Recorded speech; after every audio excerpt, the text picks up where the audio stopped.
Baik.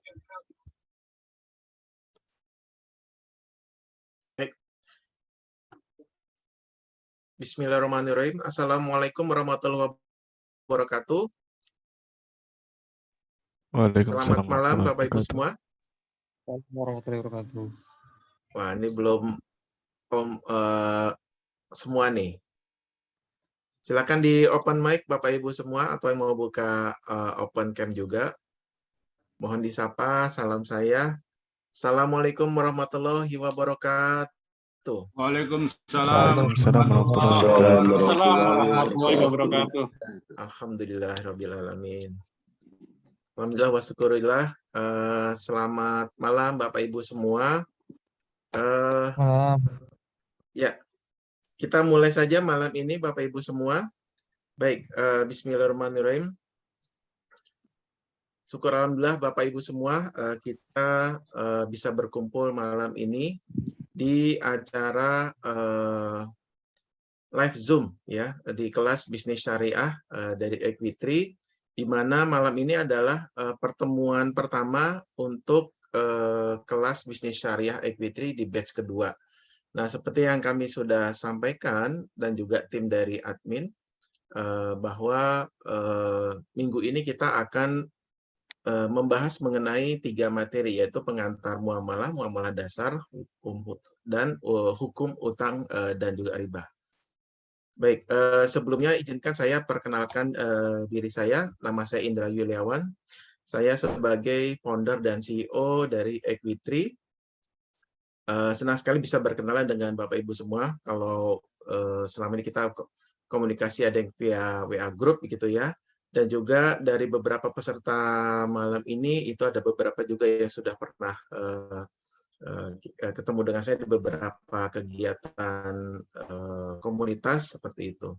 Nah, teman-teman semua, malam ini saya tidak sendiri karena saya juga didampingi oleh mitra Equitri, yaitu Titik Rubah. Ya, jadi kami dari Equitri bermitra dengan Titik Rubah yang dikomandoi oleh Mas Haris. Ya, nanti Mas Haris akan membantu kami tim Equitri sebagai moderator di sesi tanya jawab dan juga sesi menjawab pertanyaan-pertanyaan yang diajukan oleh Bapak Ibu semua.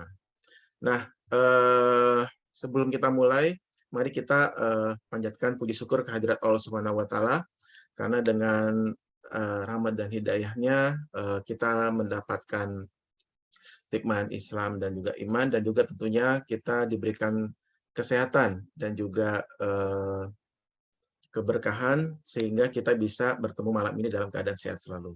Dan juga tidak lupa kita hadiahkan salawat kepada Rasulullah Shallallahu Alaihi Wasallam. Semoga kita mendapatkan syafaat dari beliau sampai di akhirat nanti. Nah, sebagai pembuka, Bapak Ibu semua, saya memberikan apresiasi juga kepada teman-teman semua karena di batch 2 ini kalau saya boleh informasikan bahwa pesertanya mendaftar di registrasi ya, yang waktu itu kita sempat share lewat Instagram dan juga website gitu. Itu ada 185 peserta dan itu semua terdaftar di WhatsApp group yang sudah Bapak Ibu semua join.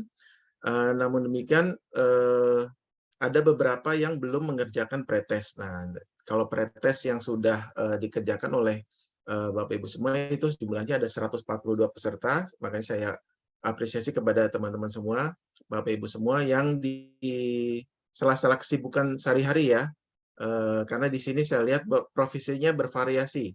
Ada yang wirausaha, lalu juga karyawan, atau bahkan juga ada yang belum atau baru mencari kerja, termasuk ada profesi lainnya.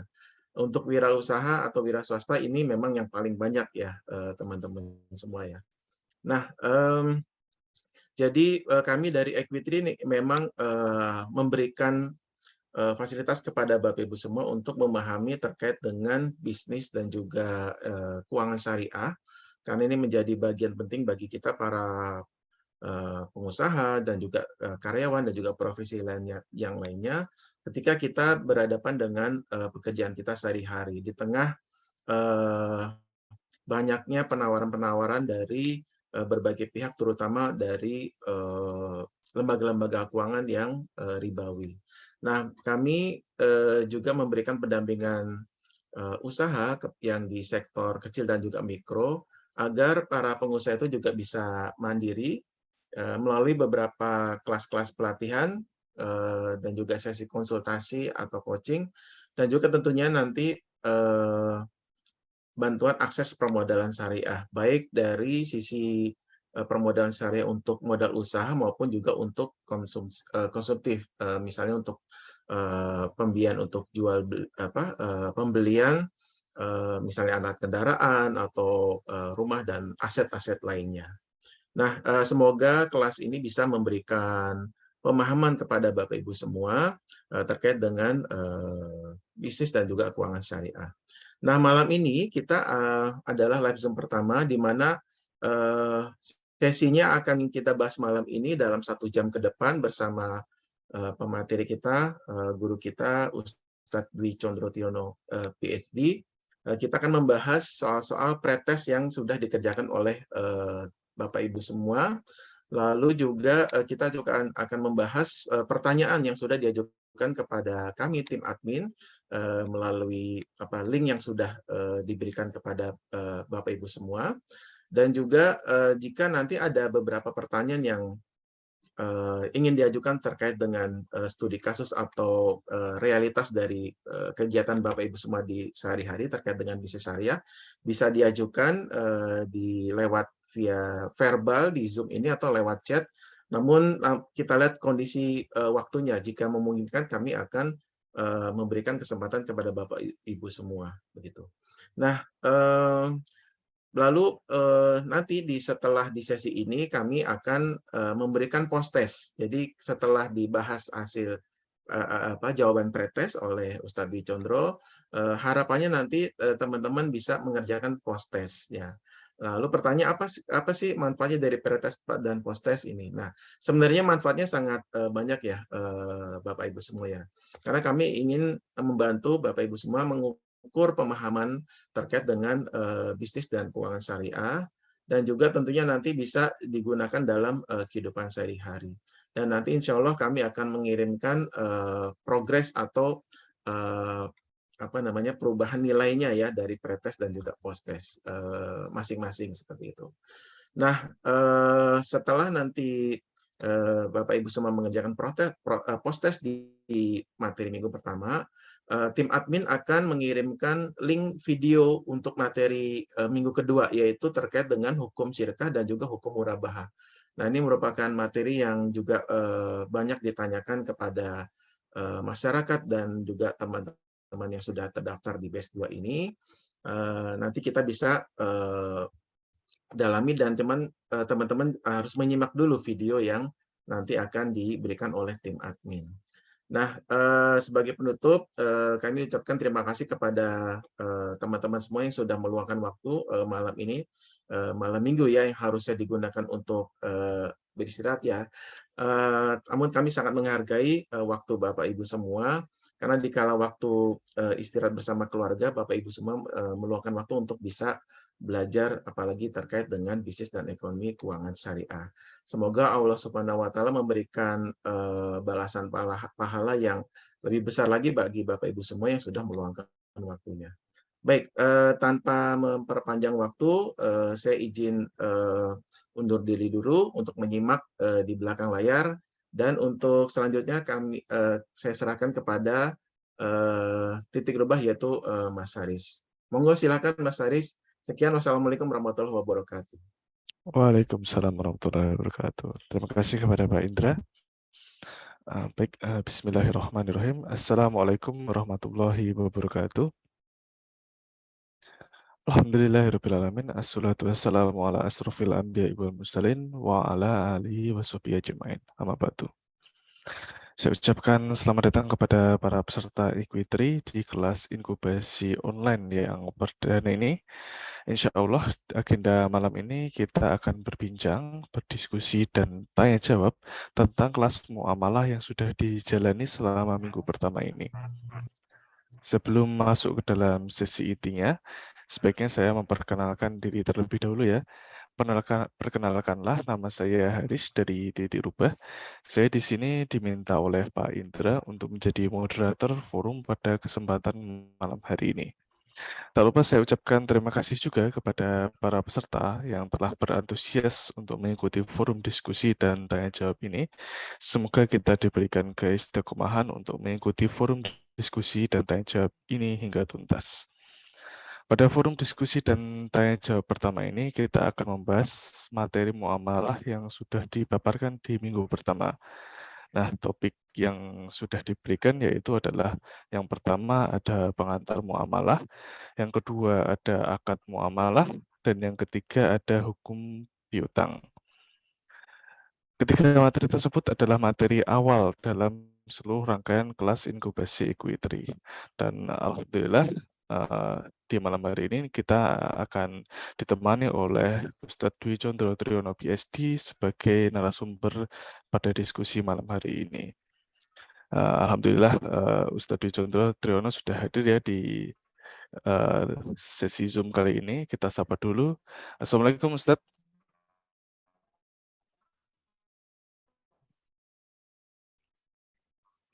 Assalamualaikum Ustadz Dwi Condro. Bisa dengar suara saya?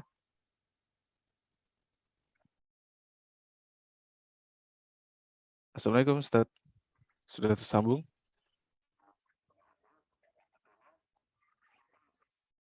Sepertinya ada sedikit gangguannya. Oh baik, sudah masuk. Waalaikumsalam. Baik, gimana kabarnya Ustadz? Waalaikumsalam warahmatullahi wabarakatuh. Sudah dengar? Baik. Gimana kabarnya Ustadz? Ini gimana kabarnya sinyalnya Ustadz? agak lemah.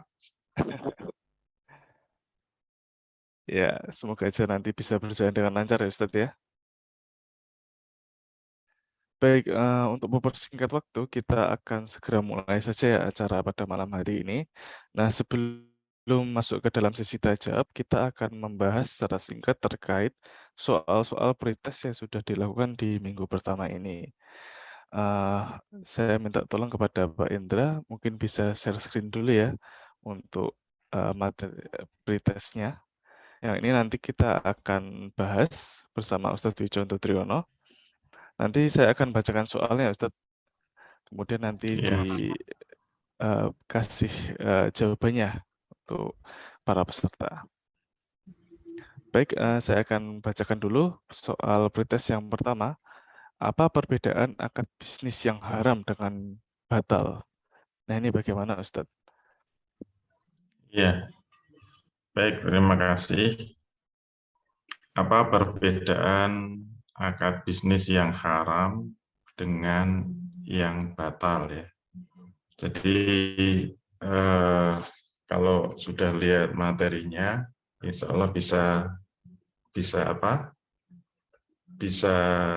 dijawab ya. Kecuali kalau belum dapat materi, memang banyak yang belum bisa membedakan antara haram dengan batal.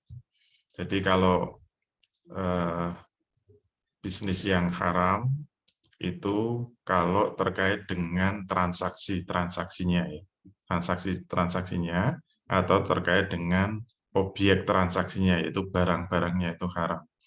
Tapi kalau batal itu terkait dengan rukun dan syarat dalam transaksi itu tidak dipenuhi. Jadi itu bedanya akad bisnis yang haram dengan yang batal. Itu berarti jawabannya adalah B.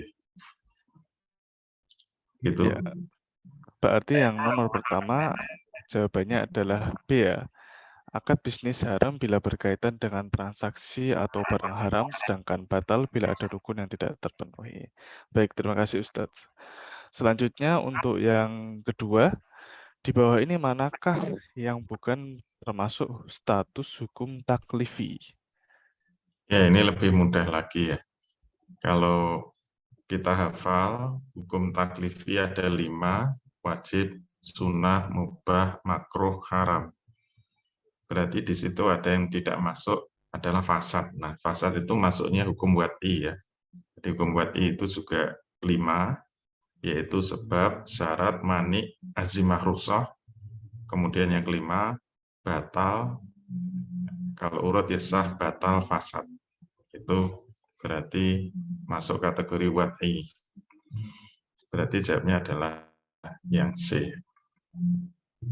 Jawabannya nomor 2 adalah C, fasad. Karena fasad itu berarti termasuk hukum wad'i ya Ustadz ya. Hukum taklif itu yang sudah umum kita dengar. Yaitu ada halal, haram, makruh. Terus ada mubah juga. Gitu ya Ustadz ya. Baik, selanjutnya untuk nomor 3. Bagaimana konsekuensinya bila akad bisnisnya tidak sah atau batal? Nah, ini berbeda juga ya sama yang tadi ya, haram dan batal nih Ustadz. Iya, Konsekuensinya gimana kalau tidak sah? kalau di dalam materi sudah didengarkan memang antara batal dan fasad itu hampir sama, yaitu persamaannya batal dan fasad itu sama-sama tidak sah, sama-sama tidak sah. Tapi perbedaannya, kalau batal itu wajib mengulangi akadnya, tapi kalau fasad tidak perlu mengulang akadnya, tapi hanya cukup memperbaiki cacat-cacat dalam akadnya. Jadi jawabannya adalah A ya, wajib mengulang akadnya dengan rukun yang benar. Itu ya, Allah. Ya, baik. Berarti memang harus diperhatikan ya, akad bisnisnya harus benar-benar sah ya Ustadz ya. Jangan sampai akad bisnis saja tidak sah atau batal, nanti repot untuk mengulangnya ya Ustadz. Itulah kenapa kita harus belajar muamalah ya Ustadz. Baik, Ya. untuk yang nomor 4, apa yang dimaksud dengan akad sah dalam Islam? Monggo Ustadz. Iya, jadi yang menentukan sah atau tidak itu adalah syari ya. Syari itu pembuat hukum. Yang berhak membuat hukum itu adalah Allah Subhanahu wa taala. Oleh karena itu, Allah lah yang punya kewenangan untuk menentukan akad itu sah atau tidak sah. Nah, oleh ulama kemudian dirumuskan yang disebut akad yang sah itu kalau rukun-rukunnya terpenuhi.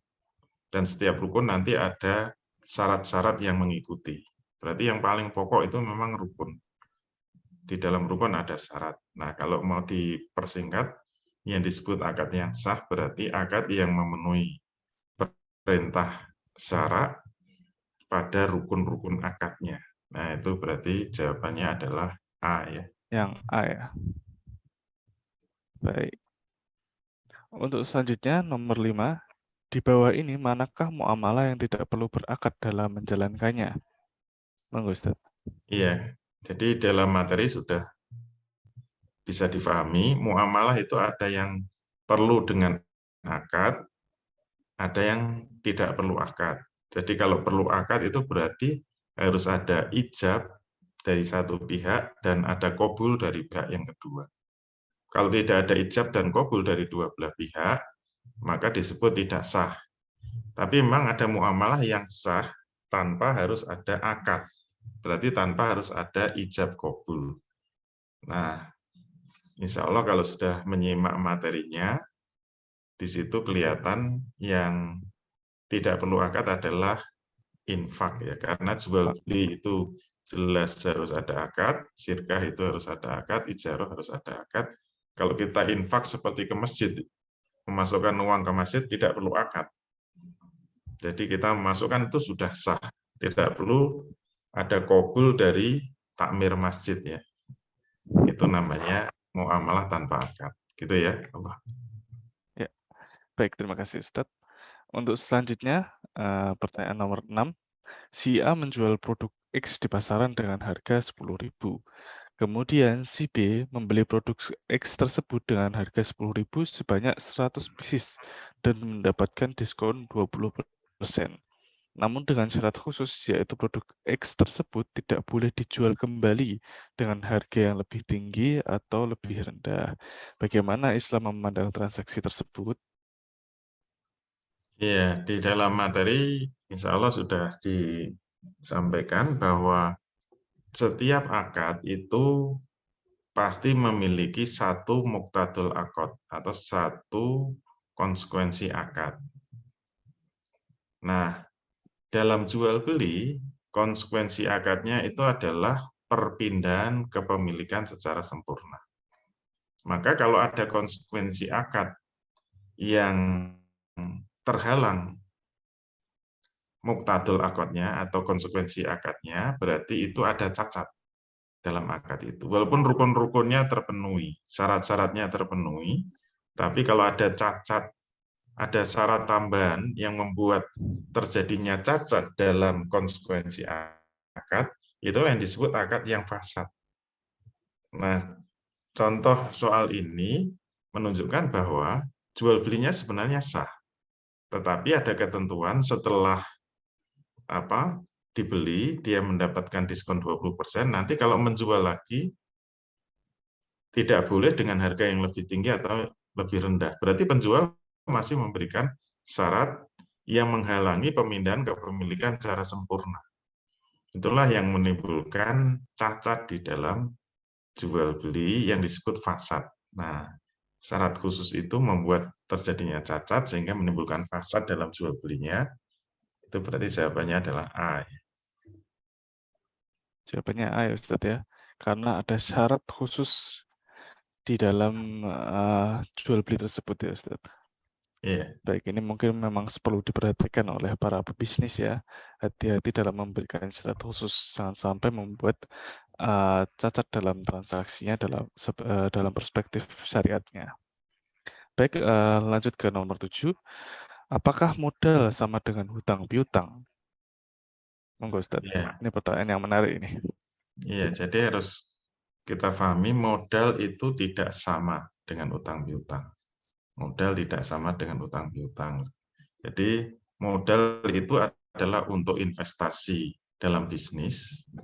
Berarti modal itu adalah penyertaan bisnis, dan yang namanya bisnis itu ada kemungkinan untung, ada kemungkinan rugi. Beda dengan utang piutang. Utang piutang itu pemindahan kepemilikan yang nanti harus dikembalikan tapi dalam wujud yang lain. Misalnya utang beras 10 kilo untuk dimakan. Nanti harus dikembalikan 10 kilo beras, tapi beras yang semisal atau beras yang lain. Itu yang disebut utang piutang.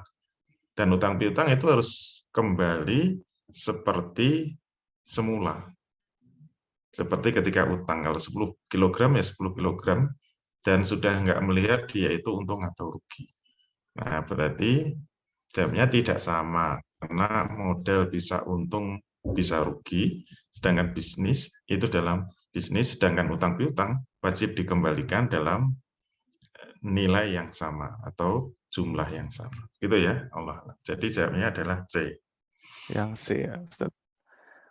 Berarti memang harus diperhatikan juga pada para pebisnis, jangan sampai dapatnya itu sebenarnya dikira adalah modal tapi ternyata adalah utang. Karena konsekuensinya berbeda ya Ustaz ya. Iya.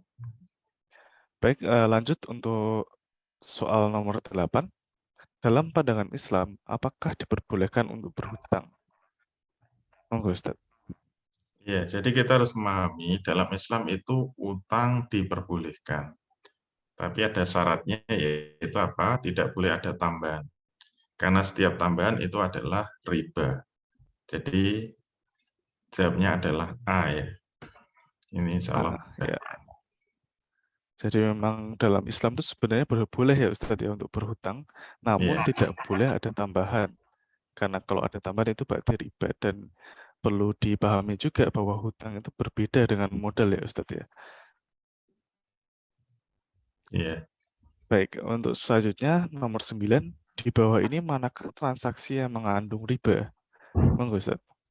Ya, ini kalau lihat soalnya memang agak sulit kalau tidak benar-benar memahami tentang riba. Jadi riba itu memang ada dua macam ya. Ada riba karena jual beli, dan ada riba karena utang piutang. Nah, kalau riba karena jual beli itu biasanya disebut riba fadl ya. Riba fadl itu kalau jual beli atau tukar menukar barang ribawi. Tapi kalau jual beli kemudian mengambil keuntungan itu tidak bisa disebut riba. Makanya kayak poin A itu menjual motor dengan menambahkan keuntungan itu tidak bisa disebut riba. Itu jual beli kredit biasa atau yang dikenal dengan murabahah. Itu yang nanti akan dibahas pertemuan berikutnya.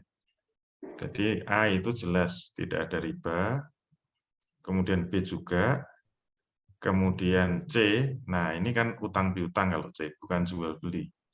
Berutang uang kemudian diatur dengan menambahkan bunga setiap cicilannya. Itu jelas mengandung riba. Kalau berutang emas kemudian dilunasi emas juga dengan nilai yang sama, walaupun itu setahun 2 tahun, itu selama pengembaliannya sama, utang 5 gram dikembalikan 5 gram itu tidak termasuk riba. Jadi jawabannya adalah C. C. Berutang uang kemudian mangsur dan menambahkan bunga pada tiap cicilannya. Karena ini hutang ya Ustadz ya. Jadi kalau hutang itu tidak boleh ada tambahan. Karena kalau ada tambahan berarti itu riba. Baik, soal terakhir di bawah ini manakah pelaku yang terkena dosa riba? Monggo Ustadz. Iya. Jadi dalam hadis itu yang terkena riba itu 4 ya. Yang menerima riba, yang memberi riba, juru tulis riba, dan 2 orang saksi riba. Berarti semuanya benar ya. Itu jawabannya adalah D. D. Berarti semua yang terlibat di situ berarti terkena dosa riba ya Ustadz ya. Penerima, pemberi, penulis, bahkan saksi-saksinya pun bisa terkena dosa riba. Nah ini mungkin memang hikmahnya Allah itu tidak pengen semua orang itu terlibat dalam transaksi riba ya. Makanya di seluk-beluk apa tuh riba itu semuanya kena ya Ustadz ya. Iya. Ya. Baik, terima kasih Ustadz atas pembahasan soal pretestnya. Untuk selanjutnya kita akan membahas pertanyaan-pertanyaan yang sudah masuk di data Equitri ya. Insya Allah nanti ini saya sudah dapat. Alhamdulillah ada banyak sekali pertanyaan. Saya akan pilih beberapa pertanyaan dulu saja. Baik, saya akan bacakan dulu ya Ustadz ya. Pertanyaan dari Ibu Dian Sutanti. Bagaimana cara mendapatkan modal usaha yang tanpa riba? Monggo Ustaz.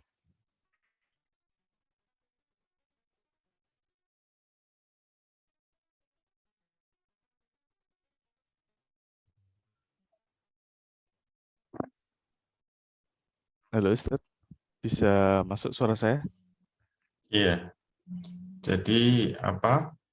Ciri-ciri modal yang tanpa riba itu basis kesepakatannya itu adalah bisa masuk. Halo? Halo? Suara saya bisa masuk? Masuk Ustaz. Halo, halo. Halo, masuk Ustaz. Ya. Jadi saya ulangi. Jadi yang dimaksud kalau kita ingin memastikan bahwa modal yang kita terima itu tidak mengandung riba, itu harus dilihat dari akadnya. Jadi yang dimaksud dengan modal yang tidak pakai riba itu kalau basisnya itu adalah bagi hasil. Bagi hasil itu rumusnya keuntungan, jadi prosentase nisbah dikalikan keuntungan. Sedangkan riba itu persen kali pokok modal. Itu rumus yang mudah. Persen kali pokok modal itu adalah riba, sedangkan yang disebut bagi hasil itu persen kali keuntungan. Itu rumusnya begitu. Insya Allah nanti pertemuan berikutnya ya dibahas tentang syirkah. Gitu ya. Berarti bila itu berdasarkan keuntungan, maka akan jadi bagi hasil dan itu berarti bebas riba ya Ustaz ya, insya Allah. Tapi kalau berdasarkan dari pokok modal ya pengembaliannya, itu berarti ada indikasi riba, begitu ya Ustadz ya, kurang lebih. Ya. Ya, baik, terima kasih Ustadz. Saya ingatkan juga kepada para peserta yang ingin bertanya langsung via Zoom juga bisa. Silahkan bila ada pertanyaan bisa chat pakai fitur chat Zoom ya. Atau mungkin ada mau pertanyaan langsung bisa menggunakan raise hand. Baik, untuk selanjutnya saya akan lanjut bacakan pertanyaan dari Google Drive dulu ya Ustadz ya. Untuk Ya, selanjutnya silakan. ada pertanyaan dari Pak Bisri Samsuri. Jika kita mengajukan pinjaman dengan akad mudharabah, tapi di dalamnya ada denda dan sita, apakah itu diperbolehkan? Karena yang namanya menyangkut denda dan sita itu kan sudah termasuk kategori riba. Mohon pencerahannya, terima kasih. Ya, jadi yang bertanya sudah tahu. Jadi apa? Kalau ada utang piutang, jadi maksud saya jika ada sebenarnya ini maunya itu kalau secara tegas ditulis akad mudharabah. Kalau akad mudharabah itu syirkah, bukan utang piutang. Jadi kalau mudharabah itu basisnya itu bagi hasil. Ini mudharabah ya, bukan murabahah ya. Nanti saya khawatirnya keliru. Jadi mudharabah itu adalah basisnya syirkah atau bagi hasil. Sedangkan kalau pinjam meminjam itu sama dengan utang piutang, termasuk jual beli kredit itu juga basisnya adalah utang piutang sebenarnya. Jadi kalau ini disebut mudharabah, ya tidak boleh ada denda dan ada sita.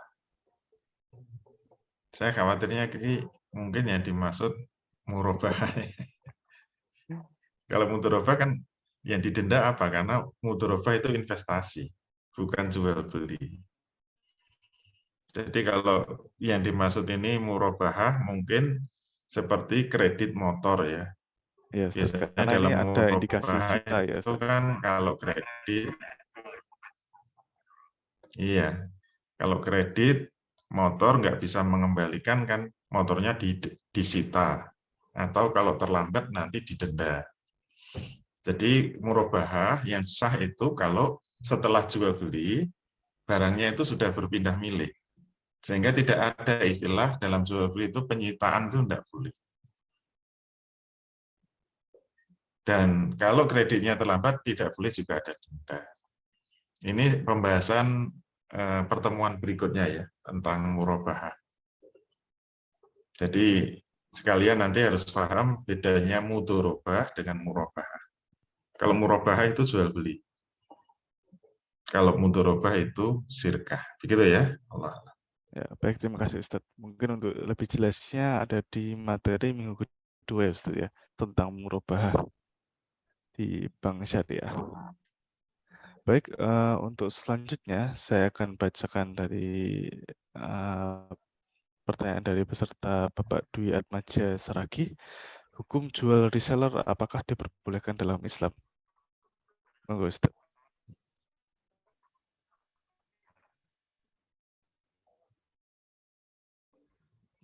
Iya. Kalau reseller itu diartikan menjual kembali, maka harus paham hukum jual belinya. Menjual kembali itu boleh. Tapi harus dilihat, ini sebenarnya resellernya itu masuk kategori maklaran atau sudah jual beli putus kemudian dijual kembali. Karena reseller itu masih makna yang belum jelas ya. Menjual kembali itu bisa dengan akad makelaran atau samsaroh, atau dia menjual kembali kalau dia sudah beli putus atau konsinyasi ya, beli putus. Kalau konsinyasi tadi makelaran, kalau beli putus itu kan bisa saja membeli tapi dengan utang. Atau dia membeli putus sudah dibayar tetapi kemudian dijual lagi.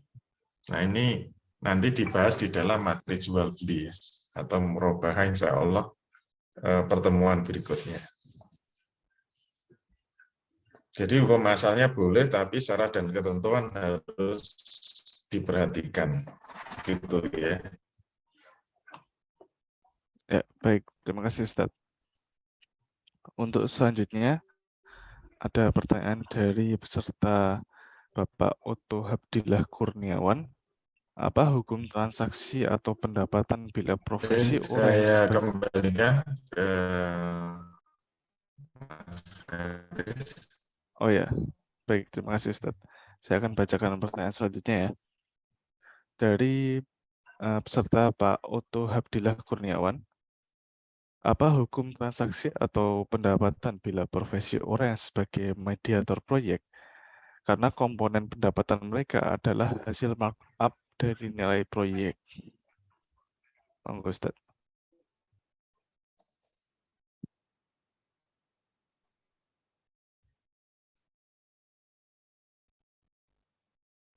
Afwan, ini sepertinya sinyal Ustadz sedang kurang bagus ya.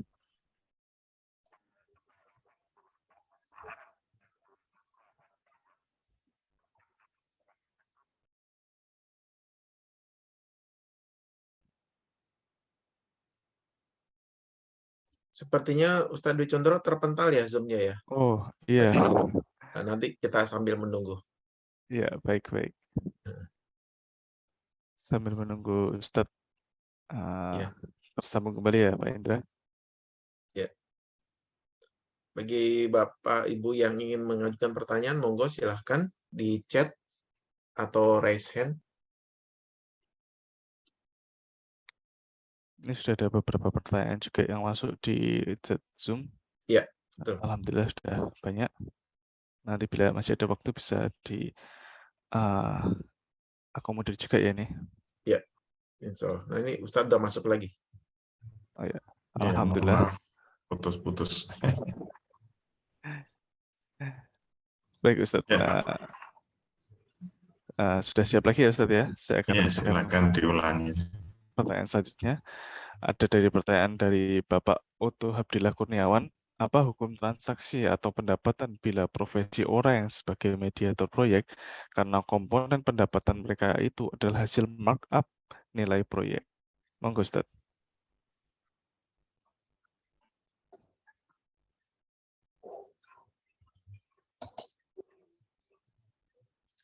Iya. Jadi nggak ada tulisannya ini pertanyaan. Ada di chat Ustaz. Halo.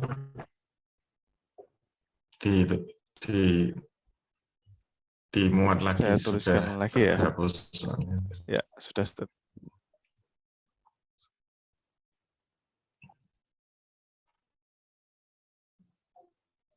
Iya.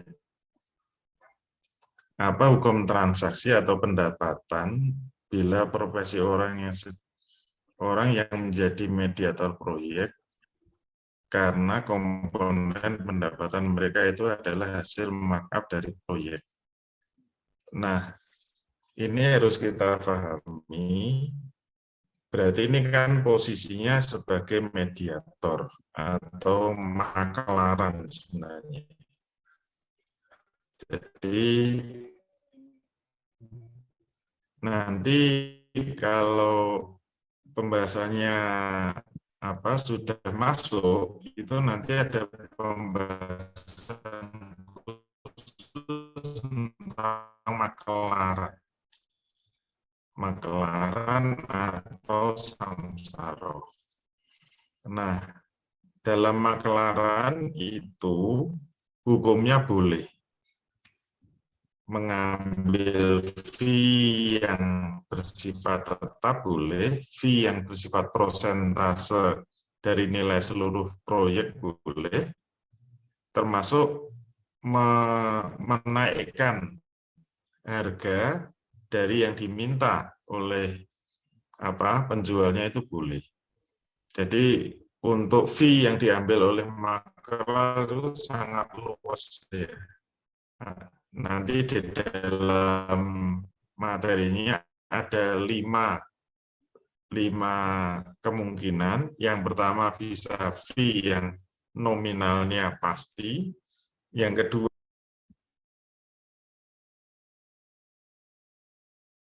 Apa nih, sepertinya Ustadz Wijandro Triono terlempar lagi ya. Ya, Jadi mungkin sepertinya saya cuaca ini, Mas. Kalau di iya nih, Jakarta kebetulan hujan deras ya. barusan hujan. Oh iya ya.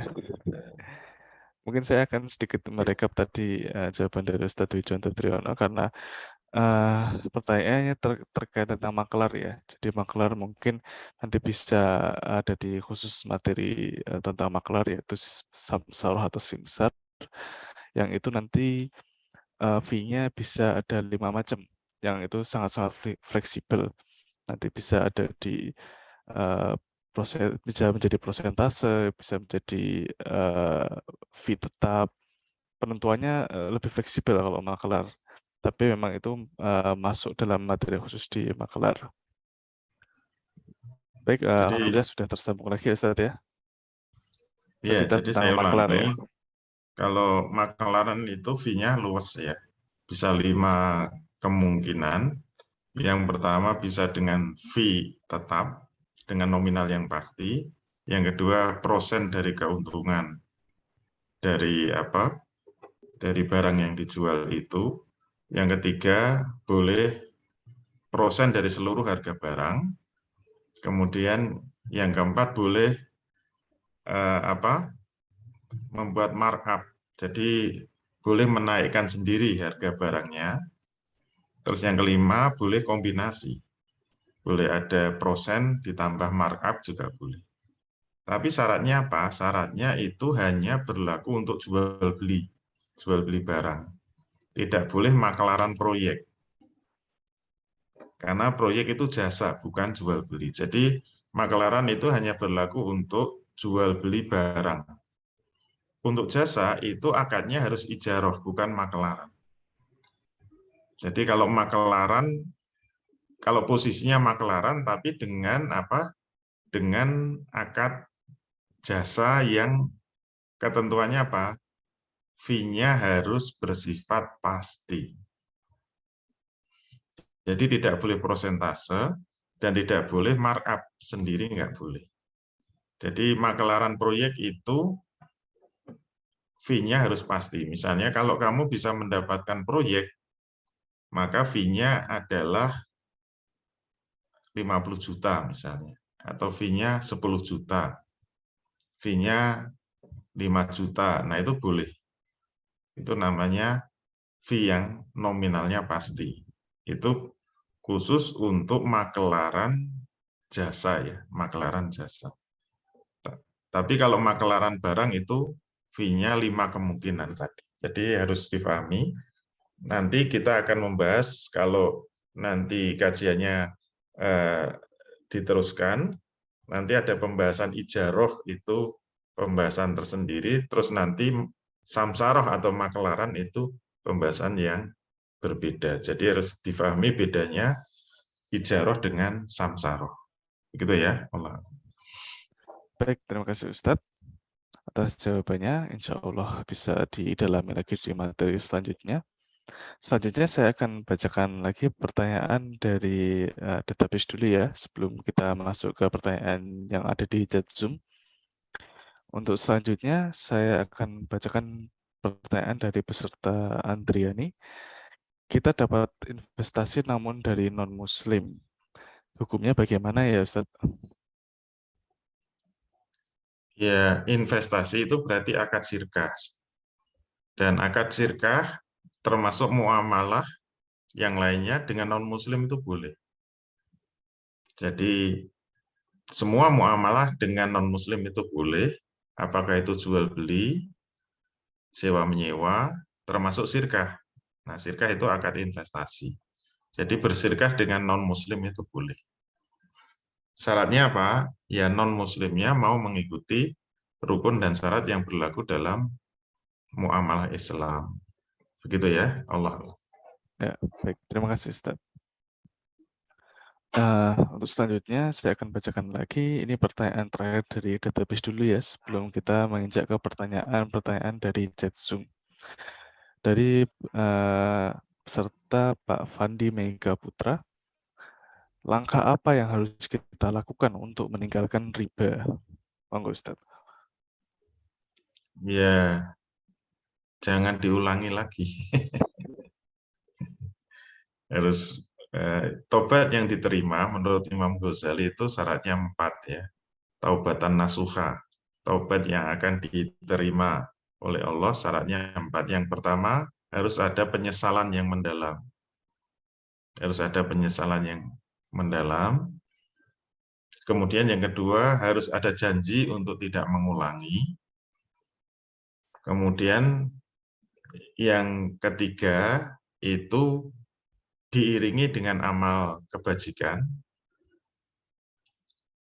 Apakah itu amal soleh seperti memperbanyak sedekah atau memperbanyak ibadah nafilah ya, ibadah sunnah.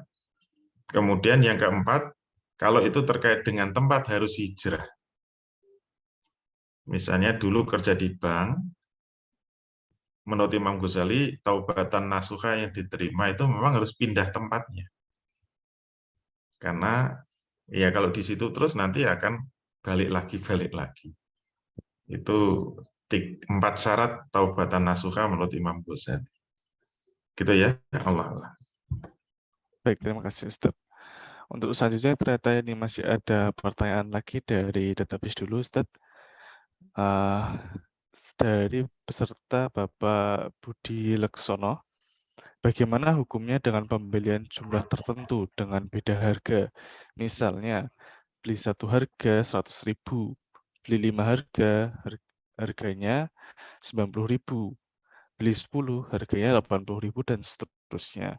Dan dengan minimal beli 50 dan seterusnya bisa dapat harga 70.000. Semakin banyak jumlah barang yang dibeli, semakin murah harganya dibanding beli satuan. Monggo, Ustaz. Iya, itu semua pembahasan jual beli ya. Ini memang belum dibahas. Tapi intinya kita harus tahu bedanya antara akad dengan penawaran.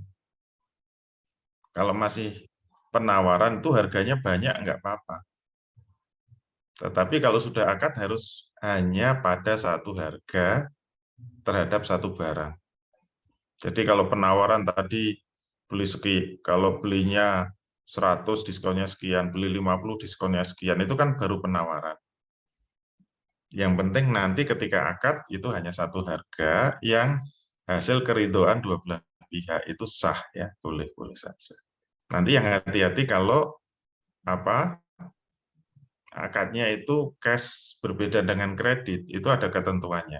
Jadi kalau cash misalnya 1 juta, kalau kredit setahun 1,5 juta, itu boleh saja ketika masih penawaran.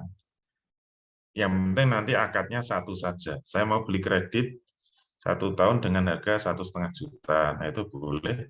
Dan sudah tidak boleh ada perubahan harga lagi.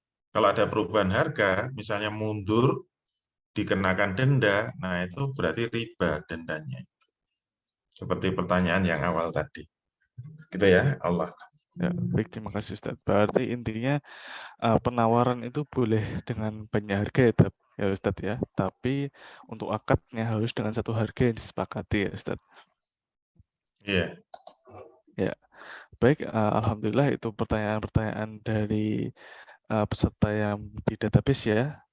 Untuk selanjutnya saya akan bacakan pertanyaan yang ada di chat Zoom. Untuk yang pertama ada pertanyaan dari Pak Yono. Pertanyaan pertama, tukar uang receh di bank dengan nilai yang sama 100.000 ke 20.000, apakah termasuk jual beli uang? Bolehkah? Terus yang kedua, karyawan bekerja di PT adalah gaji, tetapi bila PT-nya batal akadnya, apakah mempengaruhi status akad karyawannya? Kalau tidak boleh, solusinya bagaimana? Syukron. Jadi ada 2 pertanyaan, Ustadz. Yang pertama, tukar uang receh di bank, apakah termasuk jual beli uang? Yang kedua, tentang karyawan di PT. Monggo, Ustadz. Iya, jadi menukar uang itu termasuk jual beli. Jadi inti dari jual beli itu memang tukar menukar. Nanti pembahasan minggu depan insya Allah masuk murabahah atau jual beli. Jadi inti jual beli itu memang tukar menukar atau barter. Bisa barang dengan uang, bisa barang dengan barang, bisa uang dengan uang. Itu semua masuk kategori jual beli. Tapi ada aturan-aturannya. Khusus untuk tukar menukar uang, itu ada ketentuannya sejenis atau tidak sejenis. Sejenis itu rupiah dengan rupiah, kalau tidak sejenis itu rupiah dengan dolar, itu tidak sejenis. Itu sudah kita bahas kan.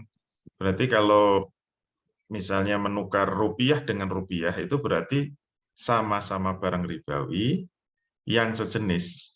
Itu hukumnya boleh, asalkan ketemunya sama.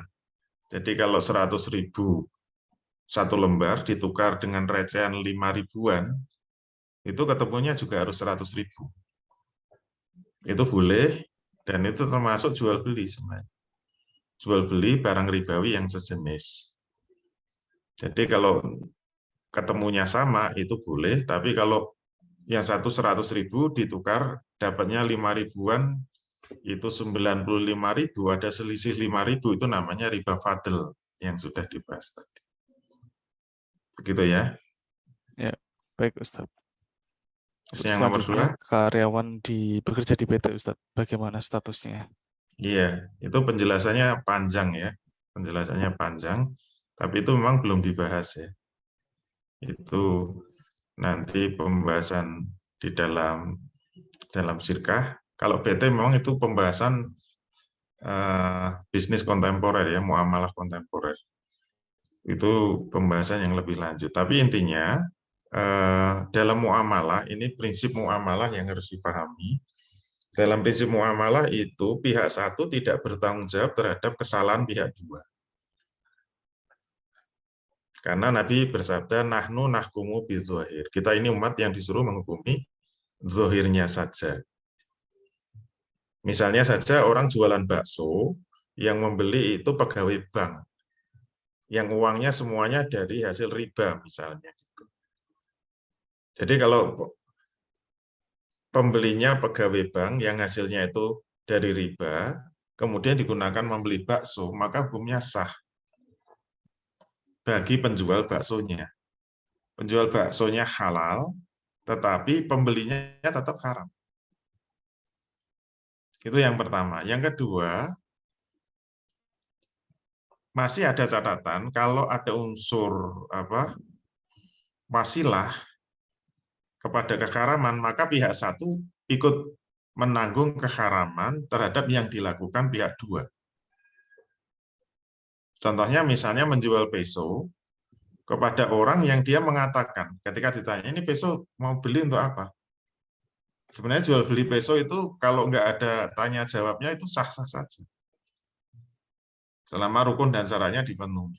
Tapi ketika tanya-tanya, ini peso mau beli untuk apa? Saya mau bunuh orang. Nah itu kalau kemudian dilayani, penjualnya ikut dosa. Karena ada kaidah al-wasil atau ilal harami haram. Semua sarana yang mengantarkan pada keharaman, hukumnya haram. Walaupun hanya dugaan kuat, ya. Itu digunakan untuk keharaman.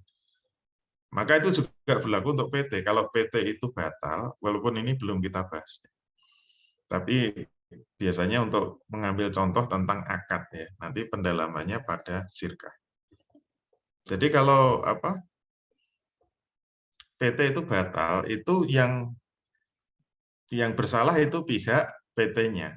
Kalau ada pekerja, Kalau ada pekerja, selama akadnya itu benar, yaitu akad ijarahnya itu benar, maka bagi pekerjanya itu halal, tapi bagi PT-nya tetap haram.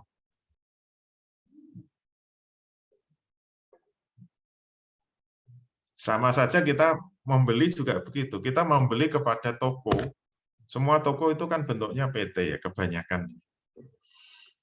Dibeli di mall, itu kebanyakan PT. Pembelinya itu tidak ikut bertanggung jawab terhadap kesalahan PT. Walaupun PT-nya tetap haram ketika menjual barang itu, tapi pembelinya tidak.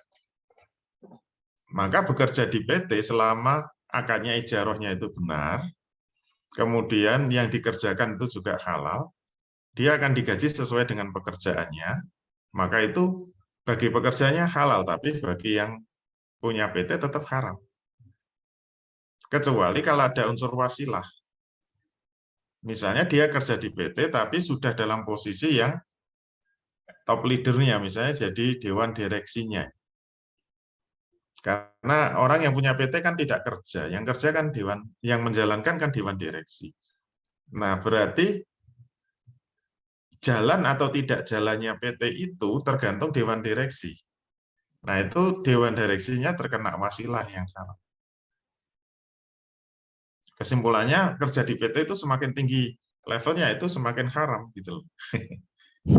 Nggak usah meniti karir kalau di PT.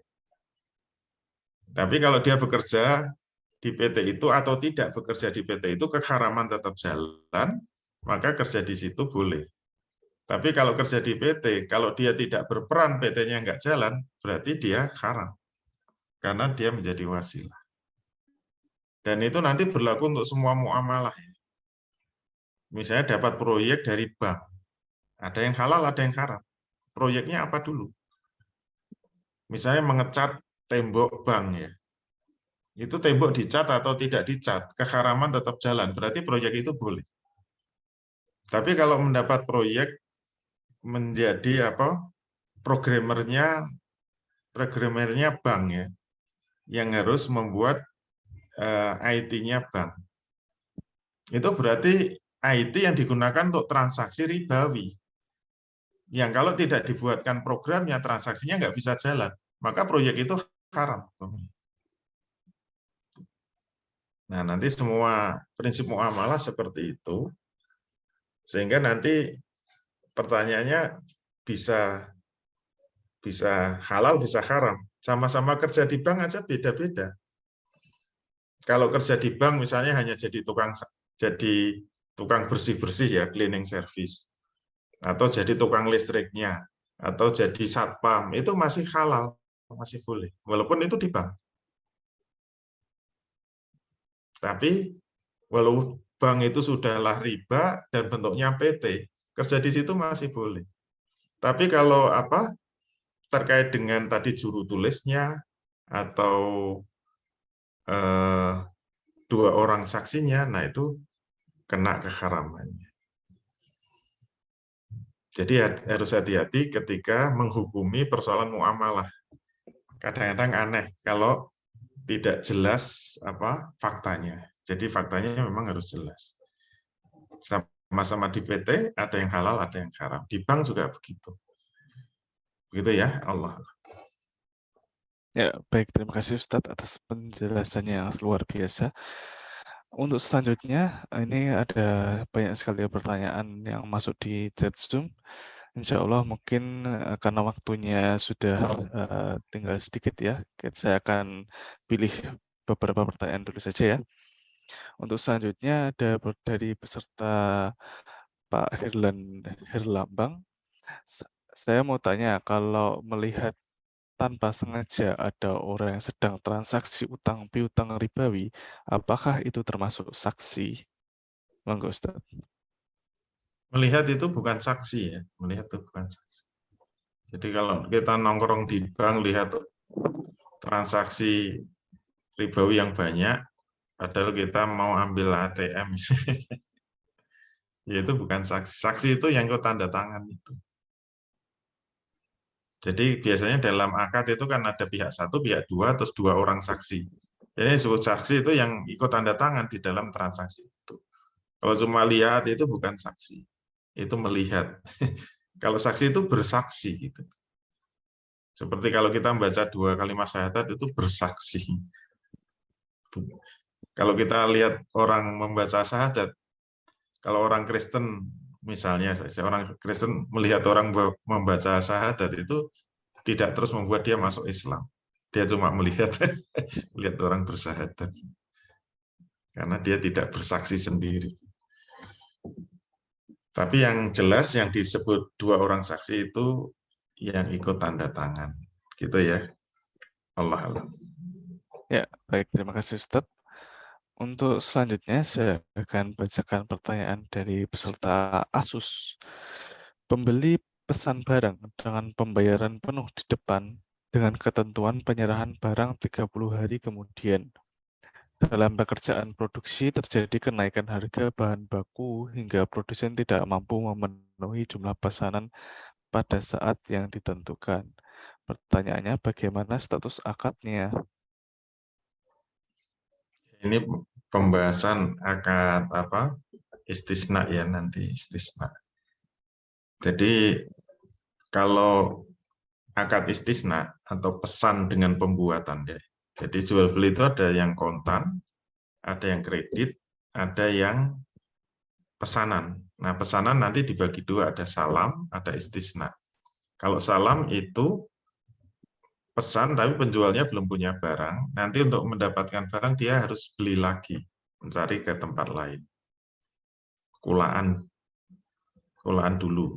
Tetapi kalau istisna itu dia belum punya barang penjualnya, tapi harus membuat dulu barang. Nah, yang ditanyakan ini termasuk istisna. Jadi sudah pesan dengan spesifikasi tertentu, kemudian sudah dibayar lunas di depan. Jadi syarat istisna itu penjualnya belum punya barang. Yang kedua, nanti dia yang akan membuat barang. Kemudian yang ketiga, spesifikasinya harus jelas. Terus harganya harus jelas dan waktunya harus jelas. Dan kalau sudah terjadi akad, maka tidak boleh berubah. Kecuali ada pembatalan akad. Jadi kalau pembatalan akad itu namanya ikolah. Jadi kalau dibatalkan boleh, tapi syaratnya apa? Ya, yang namanya ikolah itu harus seperti sebelum akad. Syaratnya 2 belah pihak harus ridho. Tapi kalau ada satu pihak yang nggak ridho, tidak boleh ada pembatalan sepihak, itu nggak boleh. Misalnya harga naik, kemudian pihak pembuat barang minta berubah harganya, itu pembatalan sepihak. Ya kalau pembelinya itu ridho nggak apa-apa, tapi kalau nggak ridho tidak bisa, tetap tidak bisa. Ya itulah bisnis. Jadi ya penjualnya harus rugi. Ya biasalah. Namanya bisnis itu ya siap untung siap rugi. Bisnis itu tidak pasti. Maka harus diprediksi dengan baik. Tapi kalau pembelinya ridho ya nggak ada masalah. Sehingga itu sebenarnya merubah akad itu sebenarnya. Kalau setuju ya oke, kalau enggak ya siap-siap rugi, karena akad tidak bisa dibatalkan sepihak. Akad itu terjadi karena kesepakatan 2 belah pihak. Nanti kalau ada perubahan akad, ya harus kesepakatan 2 belah pihak. Itu tertib dalam muamalah seperti itu. Gitu ya, Allah. Ya, baik, terima kasih Ustadz. Untuk selanjutnya ada pertanyaan dari Bapak Nugroho. Hukum bisnis kemitraan jasa kirim paket atau ekspedisi sistem franchise di mana sistem pembayaran ke prinsipal dan komisi dengan memotong deposit mitra sesuai kesepakatan, sedangkan konsumen membayar cash ke mitra. Itu pembahasan franchise itu sudah Kontemporer, masuk maksudnya. kontemporer ya. Itu harus agak detail ya, harus hati-hati. Karena kebanyakan franchise itu memang haram kebanyakan. Biasanya haramnya karena terjadi multi akad. Atau kalau tadi yang dicontohkan franchise-nya mungkin harus ada deposit, yaitu nanti bisa terkena multi akad juga. Kebanyakan memang franchise terkena multi akad, tapi nanti kalau pengen lebih jelas ya itu sudah masuk pembahasan muamalah kontemporer. Tapi nanti dicek saja, kebanyakan franchise ada multi akad. Dan multi akad itu jatuhnya batal ya, tidak sah. Kalau contoh tadi sudah kelihatan tidak sah karena ada kewajiban deposit. Gitu ya, Allah. Baik, terima kasih Ustadz. Untuk selanjutnya saya akan bacakan pertanyaan dari peserta Rahmi Fadillah. Bismillah, bagaimana hukumnya menjual barang dengan sistem pre-order? Yaitu masuknya dua kemungkinan, pre-order itu bisa akad salam, bisa akad istisna. Nah, salam seperti apa, istisna seperti apa, tadi sudah kita bahas istisna ya, ketentuan-ketentuannya, tapi ini nanti detailnya memang setelah pembahasan jual beli. Jual beli itu nanti ada yang kontan, ada jual beli kredit, ada jual beli salam, ada jual beli istisna. Nah, tadi gambarannya seperti itu istisna. Kalau salam memang bedanya cuma satu dengan istisna. Salam itu pembeli harus membayar cash di depan. Tidak boleh DP, tidak boleh dicicil, tidak boleh di belakang. Tapi kalau istisna boleh dengan DP, boleh dengan di belakang semua. Itu bedanya salam dengan istisna. Jadi pre-order itu dua kemungkinan. Bisa salam, bisa istisna. Bedanya apa? Itu dibuat dulu atau tidak barang. Kalau penjual harus kulaan dulu namanya salam. Tapi kalau dibuat dulu, itu namanya istisna. Dan masih banyak ketentuan yang lain dalam salam dan istisna. Jadi kalau bisa, nanti kajiannya harus diperdalam lagi ya. Jangan sampai salah nanti. Kalau salah, jatuhnya haram itu pendapatan kita. Itu ya, Allah. Ya, baik, terima kasih Ustadz. Karena sudah waktu jam 9:05 ya. Mungkin ini saya bonus satu pertanyaan lagi ya Ustadz ya, sebelum ditutup. Dari Pak Rizky, izin bertanya Pak, saya pernah transaksi pembelian suatu barang, harganya sudah sepakat 98.000. Saya kasih uang 100.000 dan saya bilang tidak usah kembalian, tapi ditolak sama penjualnya karena harga sudah sepakat di harga 98.000. Apakah itu termasuk riba bila diterima oleh penjualnya 2.000-nya Pak? Terima kasih. Ya, itu bukan riba. Riba itu hanya muncul dari dua kemungkinan ya, yaitu yang sudah dibahas tadi, riba karena tukar menukar atau jual beli, atau riba karena utang piutang. Jadi kalau jual beli itu ada tambahan memang boleh. Tapi kalau kasusnya kayak gini, ini sebenarnya bukan riba tapi sodakoh ya.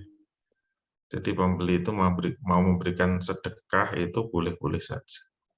Kalau nggak mau dikasih sedekah ya sudah. Tapi jangan mengatakan itu riba ya, karena bukan riba. Riba itu apa sudah kita bahas semua. Kalau nanti masih belum paham ya diputar lagi kalau memang masih ada rekamannya. Jadi kita harus cermat betul memahami riba, jangan sampai yang halal jadi haram, yang haram jadi halal. Ini halal jadi haram. Jadi jangan sampai keliru. Harus berhati-hati juga ya Ustadz ya. Nanti kadang riba itu sekarang banyak bahasanya Ustadz ya. Bisa jadi pay later, bisa jadi mungkin malah justru diskon juga bisa termasuk riba. Jadi memang harus berhati-hati juga ya Ustadz ya. Kita harus bisa membedakan mana yang riba dan mana yang tidak. Baik, karena waktu sudah habis, saya tutup dulu ya untuk rangkaian diskusi dan tanya jawab yang ada di malam hari ini. Saya ucapkan terima kasih sebesar-besarnya kepada Ustadz Dwi Condro, Pak Indra dan Equirti, serta para peserta yang telah mengikuti rangkaian forum ini hingga tuntas. Setelah forum ini, saya dan panitia hanya bisa berharap kepada para peserta agar dapat memanfaatkan dan mengamalkan materi-materi muamalah di dalam kehidupan sehari-hari maupun kepada bisnisnya. Kemudian saya pribadi sebagai moderator minta maaf sebesar-besarnya bila ada salah kata dalam seluruh rangkaian acara volume ini. Dari saya cukup sekian. Billahi taufiq wal hidayah. Wassalamualaikum warahmatullahi wabarakatuh. Saya kembalikan ke Pak Indra. Monggo Pak Indra. Baik, terima kasih Mas Haris dari Titik Rubah yang sudah membantu kami tim Equity untuk sebagai moderator sesi tanya jawab dengan Ustadz Dwi Condro. Selamat malam Ustadz Dwi Condro. Terima kasih atas jawaban yang diberikan kepada para peserta terkait dengan jawaban-jawaban yang diajukan lewat link yang sebelumnya diberikan oleh tim admin Equity dan juga pertanyaan malam ini secara langsung kepada Ustadz Dwi Condro. Nah, harapannya Bapak Ibu peserta tadi dengan jawaban yang diberikan oleh Ustadz Dwi Condro terkait dengan soal pretest, insya Allah Bapak Ibu semua sudah bisa menjawab soal post-testnya ya. Dan ada perubahan nilai yang lebih baik lagi. Karena sebagai catatan saja Bapak Ibu semua dan juga Ustadz Dwi Condro dan juga Mas Haris bahwa kemarin dari 142 peserta yang menjawab soal pretest, ini alhamdulillah ada 7 peserta yang nilainya sudah 100 nih. Ya, jadi saya ucapkan selamat kepada peserta yang mendapatkan nilai 100 dan juga ada sekitar 47% ya atau hampir 50% itu nilainya kalau tadi 100 nilainya A ya, cuman kalau nilainya B itu antara 80 sampai 90 itu ada 47% atau 67 peserta. Lalu yang nilainya 60 sampai 70 itu ada 57% atau 40%, dan nilai masih di bawah ya, istilah itu kalau dari nilai kuliah itu masih C gitu ya, itu atau D ya, itu ada kebetulan sedikit, hanya 11 orang atau sekitar 8%. Nah, harapannya dengan pertemuan malam ini teman-teman bisa mengerjakan soal post-test dan nilainya bisa lebih naik lagi. Jadi kita bisa mengukur pemahaman kita terkait dengan konsep bisnis syariah. Nah, itu saja dari kami tim Equity, kurang lebihnya mohon maaf. Dan jangan lupa nanti teman-teman semua untuk mengerjakan soal post-test yang akan diberikan oleh tim admin, insya Allah malam ini atau paling lambat besok. Karena dengan demikian nanti kami akan memberikan link video materi berikutnya, yaitu materi hukum syirkah dan materi hukum murabahah yang nanti insya Allah teman-teman bisa menyimak selama seminggu ke depan, dan insya Allah nanti kita akan lakukan live Zoom tanya jawab lagi oleh Ustadz Dwi Condro pada hari Ahad insya Allah, atau nanti akan kami informasikan menjelang hari H-nya.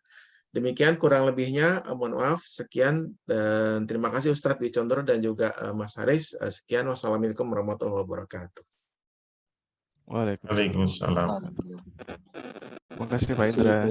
Ya, terima kasih Mas Haris, terima kasih Ustadz Dwi Condro, terima kasih Bapak Ibu semua.